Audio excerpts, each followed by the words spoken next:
है one missed call 2008। इस कहानी में लोगों को उनके खून पर कोहरा आती है।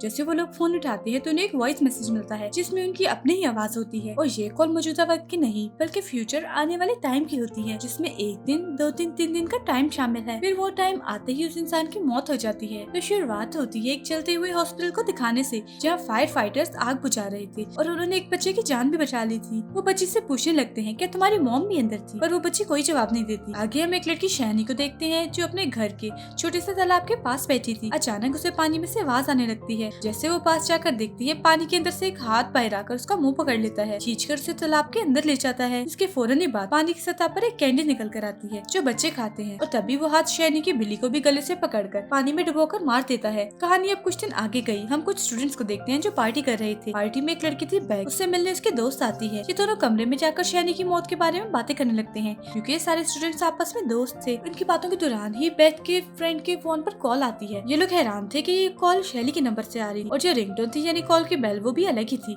जो एक लोरी थी। जैसे वो कॉल उठाती है तो एक वॉइस मैसेज था जिसको सुनने पर बेथ की इसी दोस्त की अपनी ही आवाज थी जिसमें वो चिल्ला रही थी। उन्हें कुछ भी समझ नहीं आती कि ये क्या था। हैरान परेशान होते हैं वो लोग। अब एक डिटेक्टिव पुलिस ऑफिसर को मुर्दा घर बुलाया जाता है एक लाश की पहचान करने के लिए। जो लाश थी डिटेक्टिव की बहन की, जिसके मुंह से एक कैंडी निकलती है। अब ध्यान करने वाली बात यह है कि मरते हुए शैनी के मुंह से भी कैंडी निकली थी। इसका मतलब था जरूर इन मौतों का आपस में कोई ताल्लुक है, तो इसे आप याद रखिएगा। 2 दिन के बाद हम बेथ और उसके दोस्त को कॉलेज में देखते हैं। क्लास में जब वो थी तो उसकी दोस्त को हेलुसिनेशंस होने लगी, यानी ऐसे ख्याल, ऐसी चीजें दिखाई दे रही थी जो असल में थी भी नहीं। जैसे बेथ के हाथ पर उसे बिच्छू रेंगते हुए नजर आते हैं। क्लास खत्म होने के बाद बेथ उसे कॉफी पीने का पूछती है और वो साथ जाने से मना करके लाइब्रेरी आ जाती है। लाइब्रेरी बंद होने के बाद बेथ की दोस्त जब घर जा रही थी तो उसे और भी हेलुसिनेशंस होने लगती है। हर जगह उससे भूत, आत्माएं, शैतान दिख रहे थे जिनसे वो बहुत डर गई थी, क्योंकि जाहिर है सभी बहुत भयानक थे। डर के आलम में वो बेथ को कॉल करती है। वो कहती है घबराओ नहीं, मैं तुम्हारे पास ही हूँ, बस 2 मिनट तक पहुँचती हूँ। लेकिन वो तो इतनी डरी हुई थी कि उसकी हालत खराब होने लगी। डरते डरते वो एक ऊंची जगह से गिर जाती है। ट्रेन से टकराने से उसका एक्सीडेंट हो जाता है। वो इतनी जख्मी हो गई कि फौरन ही उसकी मौत हो जाती है। इस दौरान बेथ भी यहाँ पहुँचती है और ये हादसा होते हुए वो भी देख लेती है। उसे अजीब तरह की आवाज भी सुनाई दी गई। अपने दोस्त की लाश के पास जब वो आती है तो उसके मुंह से भी कैंडी निकलती है। बेथ उसका फोन चेक करती है जिसमें कॉन्टेक्ट नंबर ऊपर नीचे हो रहे थे। ऐसा लग रहा था जैसे कोई दूसरा नंबर निकालने की कोशिश कर रहा है। उसके बाद कॉलेज में 2 लड़कियां इस हादसे के बारे में बात कर रही थी कि बेथ की दोस्त की भी मौत हो गई। उसकी और शैनी की मौत एक तरह से ही हुई, एक फोन कॉल आने की वजह से। ये बातें सुनकर बेथ का फ्रेंड गुस्सा करने लगता है कि बंद करो ये फजूल की बातें, ऐसा कुछ नहीं है, ये सारी चीजें मन घड़त हैं, बकवास हैं। बेथ भी यहाँ आ जाती है, कहती है नहीं ये गलत नहीं है, बिल्कुल ऐसा ही है और उनकी मौत फोन कॉल की वजह से ही हुई है। फौरन ही बात बेथ के मेल फ्रेंड्स को भी हेलुसिनेशंस होने लगती हैं और उससे भी पुच्छी नजर आ रहे थे। उसे थोड़ा अजीब लगता है, इसलिए वहाँ से वो निकल जाता है। बेथ भी उसके पीछे पीछे आती है। तभी उसका मेल फ्रेंड बताता है कि मेरे पास भी इस तरह की कॉल आई है और उस पर जो टाइम है वो कुछ देर के बाद का है। फौरन उसके दोस्त को भी वहाँ एक शैतान दिखता है। वो काफी डर जाता है और वहाँ से जाने लगता है। बेथ उसे आवाज लगाती है क्योंकि वो अपना मोबाइल वहीं भूल कर जा रहा था। मोबाइल लेने जब वो वापस आता है तो वो कुछ बोल रहा था जो उस वॉइस मैसेज में था। इसके फौरन ही बाद जहाँ धमाका होता है, एक रोड आकर उसके आर पार हो जाता है जिससे उसकी भी मौत हो जाती है। यहाँ पर भी बेथ को अजीब तरह की आवाज सुनाई थी जिसके फौरन ही बाद उसके दोस्त के मुँह से भी कैंडी निकलती है। सारी सूरत हाल को देखकर बेथ एक लेडी पुलिस ऑफिसर से मिलती है और उसे बता रही थी मेरे 2 दोस्तों की जाने की मौत हो गई। मरने के पास उन्हें कॉल आई और मेरे ख्याल से उनकी कॉल का कोई ना कोई ताल्लुक उन कॉल से है। मरने के बाद उनके मुंह से कैंडीज भी निकली। पुलिस ऑफिसर उसकी बातों को गौर से सुन तो रही थी पर यकीन नहीं करती, लेकिन उनकी सारी बातें वो डिटेक्टिव सुन लेता है जिससे हमने शुरुआत में देखा, जिसे मुर्दा घर में बुलाया गया था। वो बेथ को बताता है कि कुछ दिन पहले मेरी बहन की मौत बिल्कुल इसी तरह से हुई। शैनी जिसकी मौत तालाब में डूबने से हुई, वो और मेरी बहन एक हॉस्पिटल में नर्स थी। पहले मेरी बहन की मौत हुई,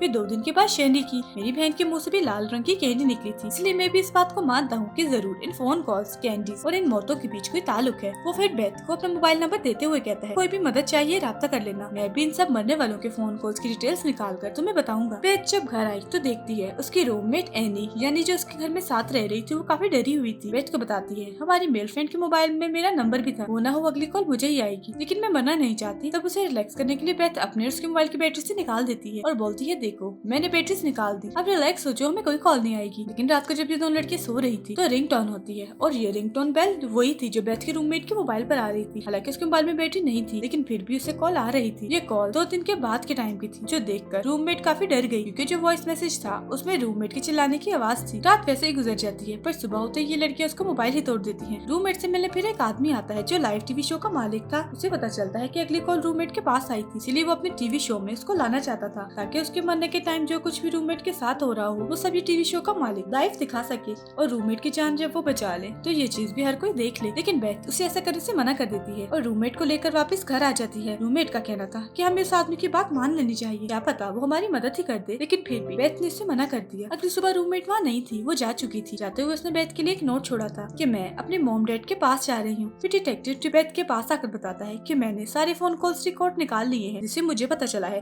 कि हर मरने वाले को उससे पहले मरने वाले ने फोन किया था। जैसे मेरी बहन ने शैली को, शैली ने फिर तुम्हारी दोस्त को जिसकी मौत ट्रेन वाले हादसे से हुई, उसने फिर तुम्हारी मेल फ्रेंड को। हैरान करने वाली बात ये थी कि सारी ही कॉल्स उन लोगों के मरने के बाद की गई, उनके नंबर से। फिर वो बताता है मेरी बहन को कॉल एक औरत ने की थी जो मरीज थी, और अब मैं उसके घर जा रहा हूँ सच्चाई का पता लगवाने, जिस पर बेथ भी उसके साथ चल देती है। उस औरत के घर पर पहुंचकर वो छानबीन करने लगता है। यहाँ इन्हें एक छोटे से कैमरा से रिकॉर्ड की हुई वीडियो की सीडी मिलती है। ये कैमरा बच्चों पर नजर रखने के लिए होता है। वीडियो में इस मरीज औरत की 2 बेटियां थी, जिनमें बड़ी बेटी का नाम एली था, लेकिन ढूंढने के बाद भी डिटेक्टिव को वहाँ छोटा कैमरा नहीं मिलता जिससे वीडियो बनाई गई थी। उसे वहाँ एक इनहेलर मिलता है, यानी जो सांस के मरीज इस्तेमाल करते हैं। वो एक पंप की तरह का था, जिसे जैसे डिटेक्टिव दबाता है उसमें से एक आवाज आई, जो आवाज सुनकर बेथ काफी डर जाती है। डिटेक्टिव को बताती है जब मेरी दोस्त और मेल फ्रेंड की मौत हुई तब वहाँ मैंने यही आवाज सुनी थी, लेकिन जहाँ से आवाज आ रही थी वहाँ कोई भी नहीं था। मुझे छानबीन करने पर डिटेक्टिव को पता चला कि उस मरीज औरत की बड़ी बेटी यानी कि मौत में क्या अटैक की वजह से हुई, यानी उसे सांस का मसला था, और ये इनहेलर उसी का था। साथ ही उसकी छोटी बहन को उसकी मॉम 9 बार हॉस्पिटल लेकर गई थी, क्योंकि उनकी छोटी बेटी अलग अलग तरह से जख्मी हुई थी,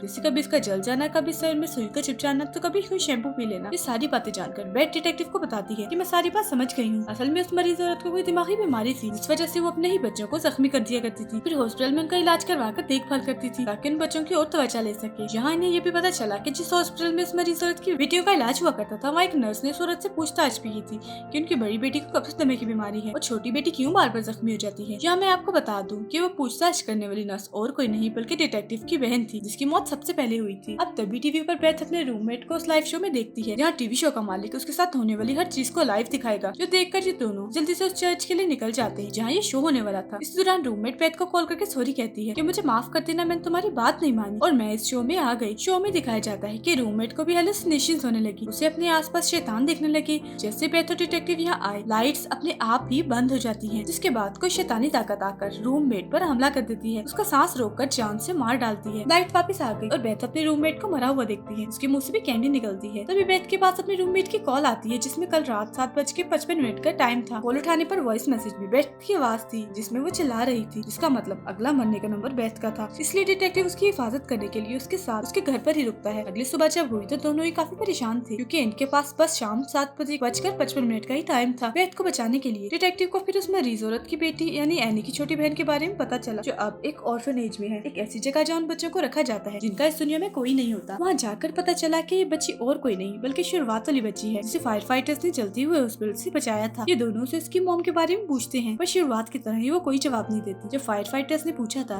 कि तुम्हारी मॉम हॉस्पिटल के अंदर थी, लेकिन तभी बच्ची के भालू में से लोरी की आवाज आने लगी, और ये लोरी वही थी जो रिंगटोन बन के बज रही थी। फिर इस चीज को नजरअंदाज करके बेथ और डिटेक्टिव बाहर आए। वो फैसला करते हैं हम अलग अलग जाकर एनी की मॉम यानी मरीज औरत के बारे में जानकारी इकट्ठा करेंगे। लेकिन जैसे बेथ वहाँ से जाने लगी, उसकी नजर एनी की बहन की खिड़की पर गई, जिसके पीछे एक भूत खड़ा हुआ था। जिसके बाद बेथ उस हॉस्पिटल में जाने का फैसला करती है, जहाँ पर एनी और उसकी छोटी बहन का इलाज हुआ था। इस बारे में डिटेक्टिव को बता रही थी कि मैं उस हॉस्पिटल में जा रही हूँ। वो अंदर जाने की कोशिश करती है, पर सामने वाला दरवाजा लॉक था, इसीलिए वो पिछले दरवाजे से जाने की कोशिश करने लगी, लेकिन ये दरवाजा भी लॉक था। पर तभी वो अपने आप ही खुल जाता है। हॉस्पिटल के अंदर आकर बेथ से राख होने लगी, लेकिन तभी कोई शैतानी ताकत अंधेरे में बेथ पर हमला कर देती है और खींचकर उसे अपने साथ ले जाती है। इसी वजह से वो काफी डर गई, जोर से चीख मारती है, जैसे तैसे अपनी जान बचाकर वहाँ से भाग गई। बेथ को यहाँ डिटेक्टिव मिल जाता है। ये दोनों यहाँ से बाहर निकलने की कोशिश करते हैं, पर निकल नहीं पाते क्योंकि सारे दरवाजे लॉक हो गए थे। वे जैसे एक कमरे में आते हैं, कुछ शैतानी ताकत अब डिटेक्टिव पर हमला कर देती है। वो उसे हवा में उठाकर कमरे से बाहर फेंकती है, जिससे डिटेक्टिव को इतनी चोट आई कि वो बेहोश हो जाता है। कमरे का दरवाजा भी लॉक्ड हो जाता है। बेथ को यहाँ वेंटिलेशन वाला छोटा सा रास्ता दिखता है, जिसके अंदर वो फौरन चली जाती है यहाँ से बाहर निकलने के लिए। जब वो उस रास्ते में थी तो उसके मोबाइल पर लगातार कॉल आ रही थी। फिर तभी बेथ को यहाँ एक जली हुई लाश दिखती है, जिसकी हालत बहुत खराब थी। उसके हाथ में एक मोबाइल था, जिसके जरिए ही बेथ के फोन पर कॉल जा रही थी। बेथ फौरन उसे फोन छीनकर तोड़ देती है। ऐसा होने से लाश में थोड़ी हलचल होती है, जिसे देखकर बेथ वहाँ से भागने लगती है। उसके पीछे पीछे लाश भी भागती है। पास आते आते वो बेथ के ऊपर ही आ जाती है। वो काफी डर जाती है। लाश को कहती है प्लीज डोंट हर्ट मी, यानी मुझे तकलीफ मत देना। बेथ बार बार यही लाइन दोहरा रही थी कि प्लीज डोंट हर्ट मी, जिससे वो लाश भी बेथ को कुछ नहीं करती, उल्टा ये कहती है फॉरगिव मी, यानी मुझे माफ कर दो। तभी इधर डिटेक्टिव भी आ जाता है। देखता है कि 7:55 हो गए हैं, पर बेथ की जान नहीं गई, वो बच गई। अगले ही पल बहुत सारे पुलिस ऑफिसर्स आ जाते हैं उनकी जान बचाने के लिए। बेथ डिटेक्टिव से कहती है कि मुझे यहाँ लाया गया इसलिए नहीं कि मार दिया जाए, बल्कि इसलिए कि मेरी जान बच जाए। उस चली हुई लाश ने मेरी जान बचाई। डिटेक्टिव ऑर्फनेज में जाता है यानी कि मैं इनसे मिलने के लिए, पर वो सोई हुई थी। डिटेक्टिव को वहाँ बच्ची का भालू मिलता है और उसे पता चलता है कि वो छोटा कैमरा ही दरअसल ये भालू है, यानी कि है तो ये कैमरा, बस उसे भालू की शक्ल दी हुई है। बच्चों पर नजर रखता है, उसमें सीडी निकाल कर डिटेक्टिव वीडियो देखने लगता है। उससे पता चलता है कि इस बच्ची की मॉम नहीं बल्कि उसकी बड़ी बहन एली ही उस पर जुल्म करती थी, उसे चोट पहुंचाती थी। हर दिन अलग अलग तरीके से अपनी बहन को जख्मी करती थी। ऐसा करने से उसे बहुत मजा आता था। लेकिन एक दिन उनकी मॉम ने देख लिया कि एली अपनी छोटी बहन का हाथ काट रही है। एली की इस हरकत पर उसकी मॉम को काफी गुस्सा आया। उन्होंने उसे कमरे में बंद कर दिया। छोटी बेटी को वो हॉस्पिटल ले गई। इसी दौरान एली को डम्मे का अटैक हुआ। वो अपनी मॉम को कॉल करने लगी, पर इसी दौरान इसकी मौत हो गई। डिटेक्टिव के साथ ये वीडियो एली की छोटी बहन यानी वो बच्ची भी देख रही थी। वो बच्ची से पूछता है, तुम्हारी बहन तुम पर जुल्म क्या करती थी, इस बारे में तुमने अपनी मॉम को क्यों नहीं बताया? बच्ची बोली, मुझे जख्मी करने के बाद मेरी बहन मुझे कैंडी दिया करती थी, इसीलिए मैंने ये बात मॉम से छुपाई। वो जब बैथ घर में खेली थी तो उसके पास एली की आत्मा आती है, जिसे बैथ नहीं देख पाती। तभी यहाँ डिटेक्टिव आ गया, बैथ को सारी बात बताता है जो उसने वीडियो में देखी और कहता है, तुम सही कह रही थी, एली की आत्मा ही सबको मार रही है और उसकी मॉम ने तुम्हारी जान बचाई जब वो चली हुई लाश थी। उनकी बातों के दौरान दरवाजे पर दस्तक होती है। डिटेक्टिव दरवाजे के अंदर से देखने लगता है। हालांकि बैथ उसे ऐसा करने से मना भी करती है, पर वो नहीं मानता। अगले ही पल एक चाकू उस छेद से आकर डिटेक्टिव की आंख में घुस जाता है। उसका सर चीरते हुए दिमाग में घुस गया और तभी दरवाजा खोलकर एली की आत्मा अंदर आती है, बैथ को मारने के लिए, जो अब पूरी तरह से शैतान बन गई थी। लेकिन एक बार फिर एली की मॉम यहाँ आकर बैथ की जान बचा लेती है। डिटेक्टिव की हालत इतनी खराब थी कि उसकी भी मौत हो जाती है। उसके मुंह से भी एक कैंडी बाहर आती है। उसके मोबाइल से फिर नंबर अपने आप ही डायल होने लगते हैं अगले शिकार के लिए। अब यहाँ मैं आपको इस मूवी का खुलासा कर देती हूँ, और वो ये कि एली ही शैतान थी। असल में बचपन से ही उसने शैतानी हरकतें थी।